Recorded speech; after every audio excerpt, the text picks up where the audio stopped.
Hello everyone, it's Tacker72 here, and for today, so the latest Nintendo Direct had recently just wrapped up, and for an hour worth of content, there were definitely some surprise and highlights that I want to go over in this video. So the presentation is our very first Direct since April, and with this being our first one that focuses on the Switch 1 and the Switch 2, the question is, was it truly worth all the hype and waiting for games that will be coming out for the rest of 2025 and 2026? There were some okay games, some meh games, but also some great games, some surprising ones that I really am interested in, but then also the biggest ones that I would consider the highlight of the entire presentation. So in this video, I want to be going through many of the different highlights that was shown in this presentation. I won't go through all of it, of course, and then by the very end of it, if you know me by now, I'll be given a final verdict and score to see whether or not this was truly worth the hype, and basically this being one, and basically if this was worth like 1 hour of content. So I hope you guys enjoy this regardless, and let's kind of get started with what the Nintendo Direct had shown us in this presentation. Now to start things off, here we got ourselves a game that wasn't shown in the Nintendo Direct at all, that being Mega Man Star Force Legacy Collection, coming in for all consoles including the Nintendo Switch and the Nintendo Switch 2. Now my question is why exactly wasn't this shown in the Western side? For some reason they decided to show this game in the Japanese version of the Nintendo Direct. Why exactly? That I have no idea. Regardless, they did manage to show off the official trailer from the Mega Man official YouTube channel. So either way, we are still getting this game regardless. I still find it really hilarious how this wasn't even shown at all in the Western side, but also kind of stupid because, well, Mega Man as a franchise has already been seen dead in Capcom's perspective, and given we haven't had a genuine new Mega Man game since Mega Man 11, yeah, this franchise might as well get something new while we're waiting for like that new mainline installment. But hey, for now, we got ourselves a Legacy Collection. That isn't too bad, but that's the game that wasn't shown at all in the Western side. Here we get to games that were actually shown in the presentation, starting out with Final Fantasy VII Remake Integrate, a game that was shown earlier this year in April, and we finally get ourselves an actual release date, that being January 22nd, 2026 for the Nintendo Switch 2. Now unfortunately, from what I have seen, this game won't be a key card. It was to be expected, but either way, we finally get ourselves a release date, and if you don't own a PlayStation at all, then this would be a pretty good substitution if you're getting the game digitally. If you're getting it physically, then good luck with the key card, and that's about it. It definitely is weird how it took this long for an actual release date for this game to get, even though it was like one of the first titles we saw back in April. But now we get to a surprise announcement that was coming from Square Enix, that being a remake to Dragon Quest VII. Now, I mean, Dragon Quest 1 and 2, especially 3 getting a 2D HD remake, was something that was expected for a good while. 3 came out last year, and the first and second game is coming out within the next month or so, but Dragon Quest 7 getting an official remake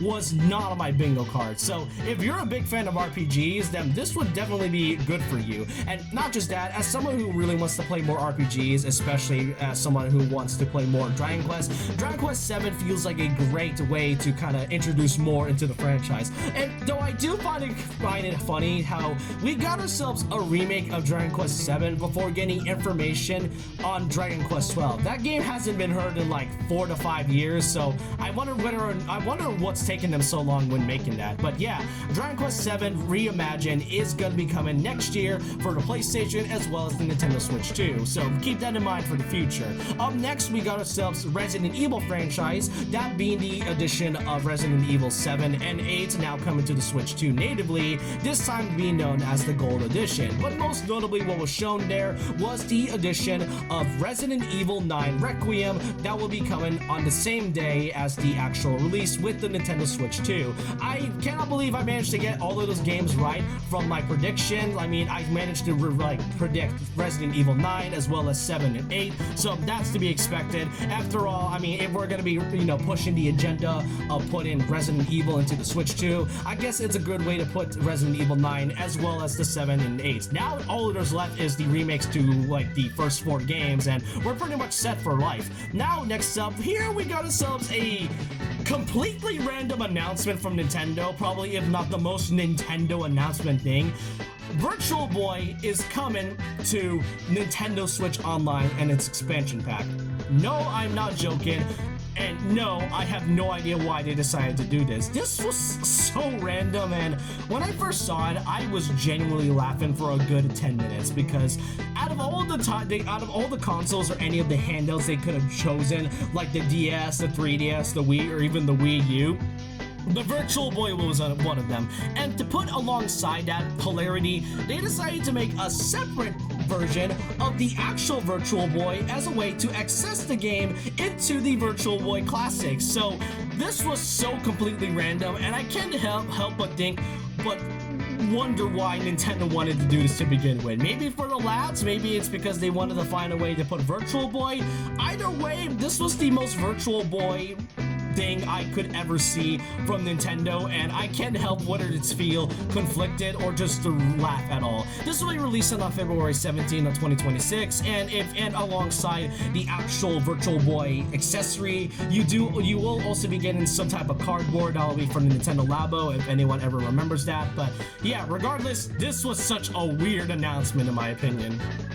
Up next, we got ourselves the sequel to the Tomodachi Life game, Tomodachi Life Living the Dream, released in spring of 2026, and this game really feels like a genuine sequel to Tomodachi Life, taking all of the core elements from the original Tomodachi Life game and then pretty much doing some of the same elements while also adding new things that wasn't from the original. That right there, I can see, was really exciting. This is one of my most anticipated titles and something that I would really like to get. The Mii's throughout the last few years have really been overshadowed a lot by not really being featured in much titles at all except for Miitopia. So seeing Tomodachi Life Living the Dream is like a great way for the Mii's to finally return into this one. Unfortunately, they don't really have the makeup version like they did in Miitopia, so we would have seen some really crazy Mii's, but regardless, Living the Dream is coming out next spring. This is a title that I would really like to get for my Switch too. Now we shall move on to more Kirby content. Kirby Air Riders will be getting 2 new amiibo, being the Kirby and Warp Star and Bandana Wallaby and Wingstar amiibo.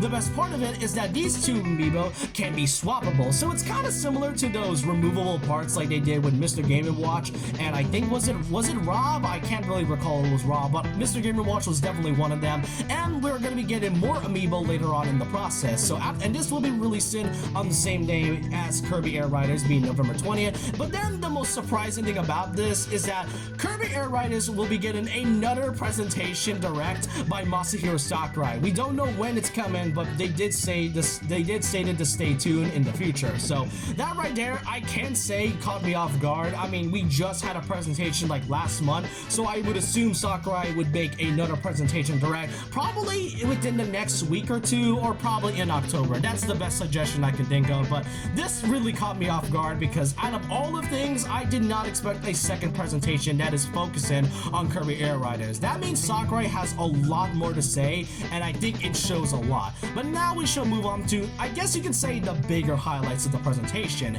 that being Pokemon. We got 3 types of Pokemon things that was shown in the presentation. First off, Legend Z2A, which comes out next month, is going to be getting 5 new Mega Evolutions. 3 to be exact are actually based on the 3 starter that came from Kalos, which I cannot believe it took a decade for the 3 starters of X and Y to even get Mega Evolutions, but we finally get to see them. We get to see the Mega Evolutions of Delphox, Greninja, and Chestnut in all of its glory. Greninja definitely is my favorite, just second close to Delphox, and somehow Chestnut still remains my least favorite Mega Evolution of all time, but otherwise that is great to see, especially for Mega Evolutions. But what did sort of turn me down the most about this is the fact that Legend Z2A is getting paid DLC, releasing right after the game had come out, being Mega Dimensions, which includes 2 new Mega Evolutions of Raichu, which I would assume to be Mega Raichu X and Mega Raichu Y, and from what we've seen is mostly focusing on Hoopa. Now here's the problem about this. I don't mind DLC coming into games, especially if it has a lot of content, but announcing DLC before the game is even out to begin with is crazy, to say the least. Like, I cannot. I'm sorry, I'm sorry, but Pokemon Legends today, it's fine if it comes out, but announcing DLC before it's even coming out is something that is truly a Game Freak moment right there. But otherwise, new Mega Evolutions is nice, but then there's the third Pokemon thing that they showed off, that being a Pokemon game known as Pokemon Pokopia, which involves Ditto as our main character. Now imagine Pokemon mixed in with Animal Crossing. Mix those two together and you get this game. That's essentially what it is.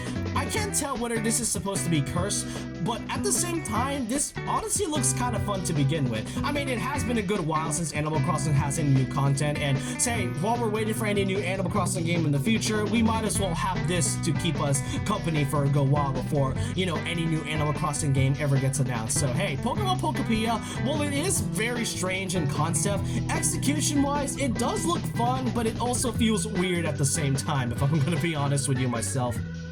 Moving on, we then got ourselves the release date for Hyrule Warriors Age of Imprisonment. Just like Final Fantasy VII Remake, I'm surprised that it took this long for this game to get an unofficial release date, given it was one of the first titles shown back in April. But regardless, this game will officially be releasing on November 6, 2025. That's pretty sooner than I think, and given the fact that Age of Calamity also came out in November, I'm pretty sure this made sense. And after all, that was also like the definitive date that I went with the most during my prediction, so I'm glad that was the case. I do hope this is focusing on like the actual canon story and not like a new story that takes place in like a different timeline like they did with Age of Calamity, because you know the last time they said the story was going to be connected to the Breath of the Wild or Tears of the Kingdom, it led to a different story, which some fans were a bit mixed up. But regardless, this game comes out in a couple months sooner than most people think, so if you're a fan of Musou or Warriors games, this one could possibly be for you. Now we should move on to something that really surprised me, that being Donkey Kong getting official DLC for Bonanza, this time coming out today actually, with the addition of DK Island from the Donkey Kong Country franchise, which I have to say looks really good. Many of the references that comes from Country is great, from DK's house, the Kremlin cruise ship, and just everything about it just feels so in line with the Donkey Kong series that came from the touch of Rareware. And then there's the second part, which does kind of boil it down to basically a gameplay loop, Emerald Rush, which is simply like breaking things all at once and then trying to get a specific rank in, and then like some daily challenges. It's sort of like it's like one of those daily challenges you see in like those free-to-play games. That's essentially what Emerald Rush is to me, and personally, I'm not really a fan of that. DK Island seems to be the one I was the most excited about, but the biggest disappointment about this is that it's paid DLC, and from what I checked in the eShop, it is actually $20. I know this game has only been out for a couple months, but this game DLC, especially when it's paid, it's insane that Pokemon is getting DLC before the game has even come out, but to get a DLC for a game that is highly regarded as one of the best recent titles in Nintendo's catalog, only for it to be $20 DLC, is honestly not a really good idea. If it was free, then I wouldn't mind, but you know Nintendo's likely not going to do that regardless. But if you wanted to buy this today, then this could be your chance, if anything. DK Island is likely the reason why I'm buying this, but Emerald Rush I could go in every once in a while, but otherwise I'm kind of fine with it. What I am a bit disappointed of is that Mario Kart Worlds doesn't have any DLC at all, or had any new information about it at all. It feels like Nintendo really wants to forget about it, and it's funny because DK Bonanza gets DLC, meanwhile Mario Kart World, the first game to come out with the Switch 2, still hasn't gotten anything, and I know fans are probably fuming right now. Am I disappointed?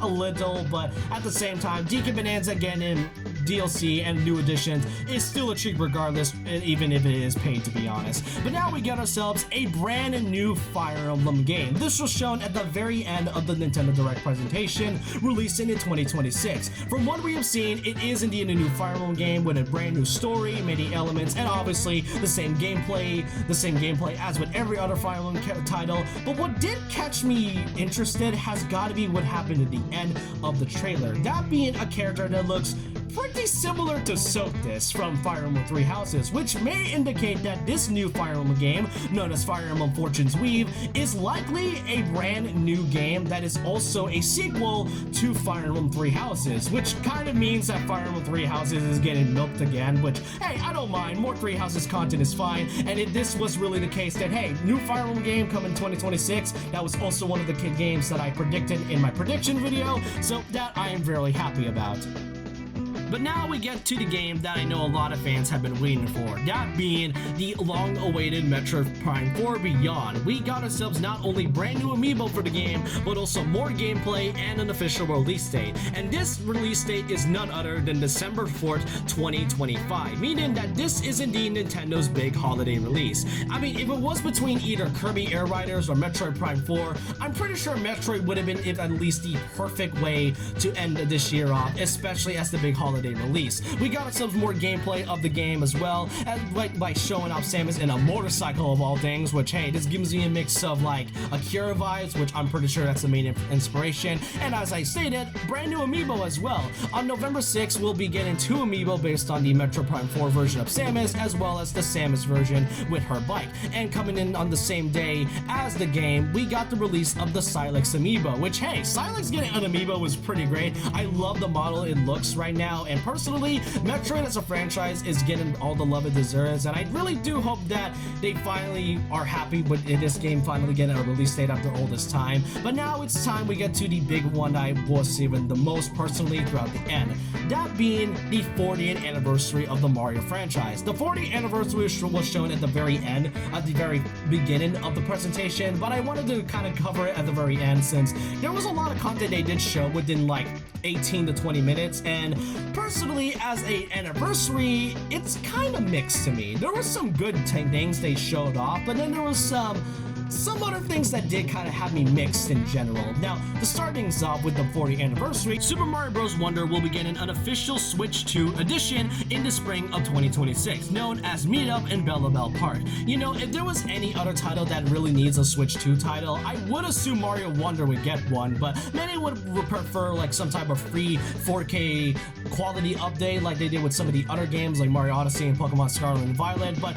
Mario Wonder getting the Switch 2 edition definitely feels more fitting in my opinion. So Meetup in Embelm Park is simply like a dose of mini games with your friends and family. It's basically a multiplayer in a way, like just an additional multiplayer edition, but not just that, they're also adding things that they never really specified, such as the fact that they showed off the Koopalings and Captain Toad near the very end of it, and what I didn't notice on my first watch was that Rosalina is actually coming to Mario Wonder. Don't believe me? This was a screenshot that was shown from the actual trailer, and I didn't even notice that was her because I was focusing on like the mini games. And out of all of them, that right there was pretty expected, especially since many fans were expecting Rosalina to be playable before Mario Wonder came out, but now you're able to play as her, this time with the addition of the Switch 2 edition and Meetup at Embelm Park. I just kind of find it hilarious though that they just went by the Koopalings and Captain Toad and then just never explained on it very like later on. But yeah, this will be coming out in spring of 2026, but there's also another game that will also be coming out in the exact same time, that being Yoshi and the Mysterious Book. This is Yoshi's brand new game since Yoshi's Craft the World back in 2019, and I have to say, regardless on how I feel about Yoshi's Island, I've not really been a huge fan of that franchise in my opinion. What I will say though, Yoshi and the Mysterious Book, visual wise, it's really gorgeous. I love the storybook feeling it has, the animation looks clean, it really gives me the vibe of Yoshi's story from the Nintendo 64, which I'm pretty sure in the Yoshi and the Mysterious Book kind of feels like a successor to Yoshi's story in general. What I also like is the gameplay loop that is shown off here with some of the new mechanics, and really, while I am not a fan of Yoshi Island in general, Yoshi getting a new game is pretty nice. What I do find hilarious is that this is the game franchise that is getting the new big game, meanwhile Mario on its 40th anniversary doesn't have anything new or major. Well, there is a new game, but I'll get to that in a second. Next up, we got ourselves a spin-off title, another one being Mario Tennis Fever. This is a new Mario Tennis game that we haven't had since Mario Tennis Aces back in 2018, and the main point of Mario Tennis Fever is that it's basically using different rackets and mixing and matching every single one of them, as well as some new gameplay mechanics like the Wonder Effect from Mario Wonder. I mean, it was to be expected, but what it did catch me off guard about this is the new story mode, which involves the Mario characters transforming into babies, and most notably, Waluigi getting an unofficial baby version. Baby Mario was shown years ago, as well as Baby DK and Baby Peach and all that, but Baby Waluigi is actually getting an official character, and I cannot believe it took this long for him to get a version of that. After many years of fan edits and fan art of Baby Waluigi, seeing this official version of the character feels so weird to see. But yeah, the story here is that Mario and the other characters got turned into babies, so they gotta find a way to transform back, and then it seems Donkey Kong is kind of involved in this one. I also like that they decided to use DK's new design as well. They pretty much are retiring the old Rare design, which, yeah, rest in peace. But then there's also the next game, which I know many are definitely disappointed about this, including me, to be honest. Mario Galaxy and Mario Galaxy 2. This is the big Mario game that will be receiving for its 40th anniversary, releasing on October 2nd, 2025. So pretty much 2 to 3 weeks from now, and I don't know how to feel about this. Now, I get it. Mario Galaxy is one of the best games that Nintendo has ever made, especially Mario Galaxy 2, even though it's kind of essentially the same game and all. The issue here is that what was the purpose of this? The thing regarding about why Mario 3D All-Stars was so hated was that not only it did not include much content that didn't feel like an actual anniversary celebration, but it doesn't include Mario Galaxy 2. And the fact that we're getting another title that features both Mario Galaxy and Mario Galaxy 2 all together is kind of insane. Like, I thought the DLC for DK Bonanza and Pokemon Legends Z-Day was insane enough, but to have two games, one that was already accessible through limited releases, and then a game that isn't even part of the collection is suddenly being in a 2-in-1 package is just kind of stupid in my opinion. That's just how I feel about this. And yeah, granted, you can get Mario Galaxy 2 separately for like a measly $40, which is still an insane price, but it does make you wonder what's generally the purpose of this. Now, regardless, we are also getting brand new amiibo. Yes, we got more amiibo here. This time we got ourselves amiibos on Mario and Luma and Rosalie and Luma, obviously based on their Mario Galaxy designs, which I think is pretty obvious. And yeah, I don't know how to feel about this overall. Like, the thing that Yoshi of all franchises gets the big title for the 40th anniversary, even though, yeah, I know Yoshi is part of Mario, but why does he get the big title? Meanwhile, Mario gets like 2 ports of titles that I know people already own, possibly, and if you already own the version for 3D All-Stars, then there's likely no reason to get this at all unless you're getting Mario Galaxy 2 separately. But then there's the final one that I want to save up the most, and it's obviously something that I know fans have been waiting for. The sequel to the Super Mario Bros. Movie, this time now being titled Super Mario Galaxy the Movie, now officially releasing in April of 2026. Yep, I'm pretty sure this movie is going to be great regardless. Now, even though Mario Galaxy is being milked so many times at this point, I will admit Mario Galaxy getting a movie is pretty hype nonetheless. Now, what I kind of find weird though is that it is a bit of a weird jump going from basically the Mushroom Kingdom and then going from that to Mario Galaxy of all things. That is quite a leap of a plot right there, and according to Shigeru Miyamoto, many of the different cast members will all be coming back into the movie, except for a few notable ones, most notably Seth Rogen as Donkey Kong, which may indicate that Donkey Kong may not even be in this movie at all, which likely makes sense because there is supposed to be a supposed planned DK movie also being made by Nintendo and Illumination. So regardless, Mario Galaxy getting an official movie is pretty high, but what I find even hilarious about this is that it was actually leaked a while ago, like about a couple months ago, I think, on July or August, because apparently Mario Galaxy, the movie, was leaked from Old Spice. And of all the things that was leaked, it came from an Old Spice product, and at first I genuinely thought it wasn't real, and I didn't even know that existed, but now seeing that actually coming through, and then somehow just yesterday before the Direct, they added a domain name that involved Mario Galaxy, that basically means this Old Spice product that was leaked a while ago was somehow real, and now we got the official trailer of it, but otherwise, that's about it for Mario's 40th anniversary. Was it any good like the 35th? It's kind of it's a bit of an upgrade, but also a bit of a downgrade at the same time. There were some games that were pretty cool, but at the same time, it doesn't really feel more of a genuine anniversary, other than like the few things they show, like, you know, ported titles and other things they don't show off. But that was about it for this Nintendo Direct highlights. This is another long video that I have been wanted to try to do. My voice really hurts right now. And the real question is, was it really worth a whole hour of content shown in this presentation. What's my final score and verdict for this entire Nintendo Direct? Personally, I will give this a 7.7 out of 10. Like I said earlier in the beginning, there were some okay games that I just wasn't a fan of. I mean, there was like some unnecessary games that I don't really get why it has its own highlights. Like there were like 2 farming games otherwise, and then like some games that I didn't really feel appealing to me personally. But for many other titles like a new Fire Emblem game, the Mario Galaxy movie, especially Metro Prime 4, those are titles that I really am excited for the near future. But otherwise, I will give this a 7.7, meaning this is indeed a great Nintendo Direct with some great highlights. But that's all I want to say for this video, and I hope you guys enjoy this, and I just want to know all your thoughts and opinions down below of what you think about this September Nintendo Direct. Do you think it's the best one out of all of them? Do you think it's the worst one? Or do you think the presentation could have been better and they should just never do another hour presentation ever again? Let me know your thoughts and opinions down below about this, and so with that, leave a like, comment, subscribe, hit the notification bell for more videos, follow my Twitter, and I'll see you guys next time. And remember this, once a legend, always a legend.